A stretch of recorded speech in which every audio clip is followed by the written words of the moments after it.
Hadith numéro 31.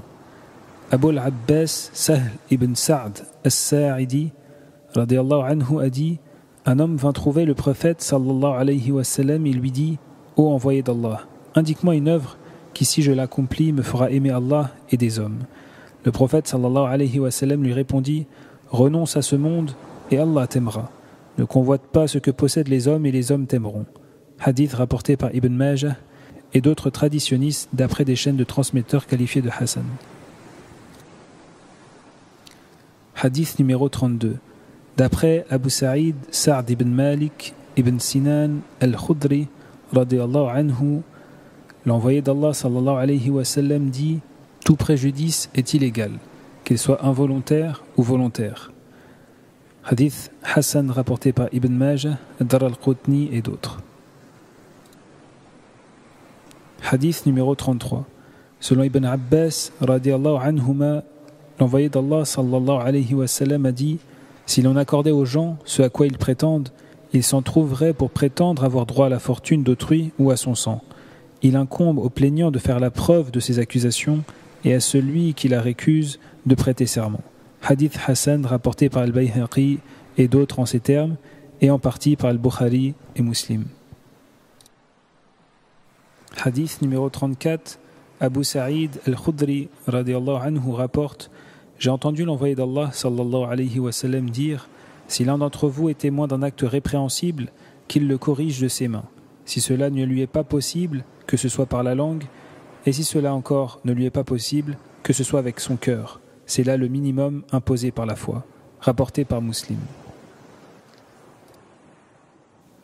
Hadith numéro 35. Selon Abu Huraira radiyallahu anhu, l'envoyé d'Allah sallallahu alayhi wa sallam a dit: ne vous portez pas réciproquement envie, ne simulez pas entre vous une surenchère, ne vous détestez pas, ne vous tournez pas le dos les uns aux autres, que nul d'entre vous ne vende pour supplanter son semblable.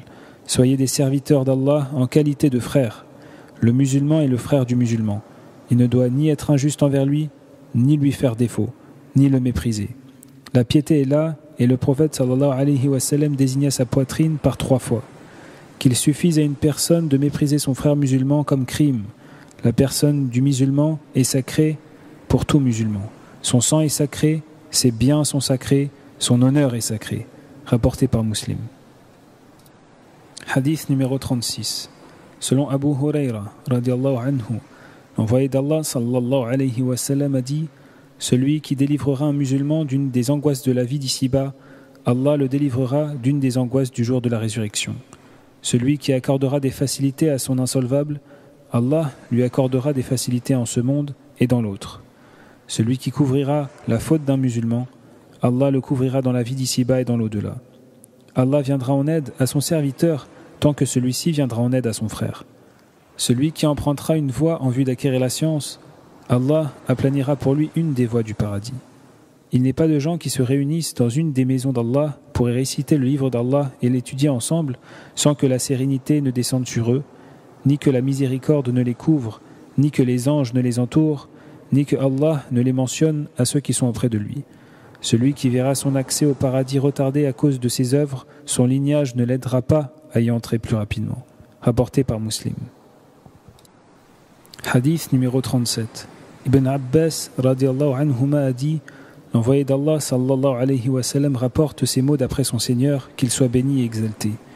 Allah a édicté les bonnes et les mauvaises actions, puis il a explicité cela de la façon suivante. Quiconque a dessein de faire une bonne action et ne la fait pas, Allah lui inscrit à son actif une bonne action complète. S'il a eu dessein de la faire et qu'il l'ait exécutée, Allah lui inscrit à son compte 10 bonnes actions. Il peut aller jusqu'à 700 et même les multiplier dans de plus fortes proportions. Quiconque a dessein de faire une mauvaise action et ne l'accomplit pas, Allah lui inscrit à son compte une bonne action complète. S'il a dessein de la faire et qu'il l'accomplisse, Allah lui inscrira une seule mauvaise action. Rapporté par Al-Bukhari et Muslim. Hadith numéro 38. Abu Huraira radiyallahu anhu a rapporté que l'envoyé d'Allah sallallahu alayhi wa sallam a dit: Allah le Très-Haut a dit: quiconque se fait l'ennemi d'un de mes amis, je lui déclare la guerre. Rien de ce par quoi mon serviteur se rapproche de moi ne m'est plus agréable que l'accomplissement des actes obligatoires que je lui ai prescrits. Mon serviteur ne cesse de se rapprocher de moi par des œuvres surérogatoires en sorte que je l'aime. Et quand je l'aime, je suis son oreille avec laquelle il entend, son œil avec lequel il voit, sa main avec laquelle il frappe, son pied avec lequel il marche. Quand il me demande une chose, je la lui accorde. S'il se réfugie auprès de moi, je le protège. Rapporté par Al-Bukhari.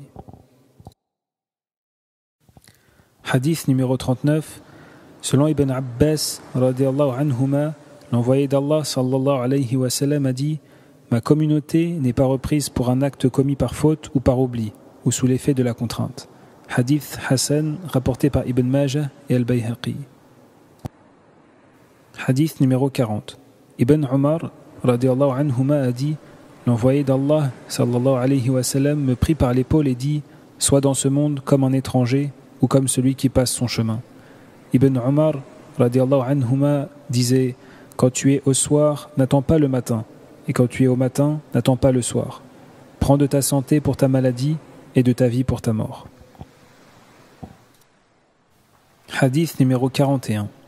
Abu Muhammad, Abdullah ibn Amr ibn al-As, radiallahu anhuma, rapporte que l'envoyé d'Allah, sallallahu alayhi wa sallam, a dit: l'un de vous ne sera pas vraiment croyant, tant que sa passion ne se soumettra pas aux enseignements que j'ai apportés. Hadith Hassan et authentique. Hadith numéro 42. Anas ibn Malik, radiallahu anhu, rapporte: j'ai entendu l'envoyé d'Allah, sallallahu alayhi wa sallam, dire: Allah, qu'il soit exalté, a dit: ô fils d'Adam, tant que tu m'invoqueras et que tu espéreras en moi, je te pardonnerai tes fautes et ne m'en soucierai point. Ô fils d'Adam, si tes péchés atteignaient le plus haut point du ciel et que tu me demandes pardon, je te pardonnerai. Ô fils d'Adam, si tu venais à moi avec autant de péchés que peut en contenir la terre et que tu me rencontres sans rien m'associer, je t'accorderai un pardon à la mesure de tes péchés. Rapporté par Tirmidhi, qui le qualifie de Hassan Sahih.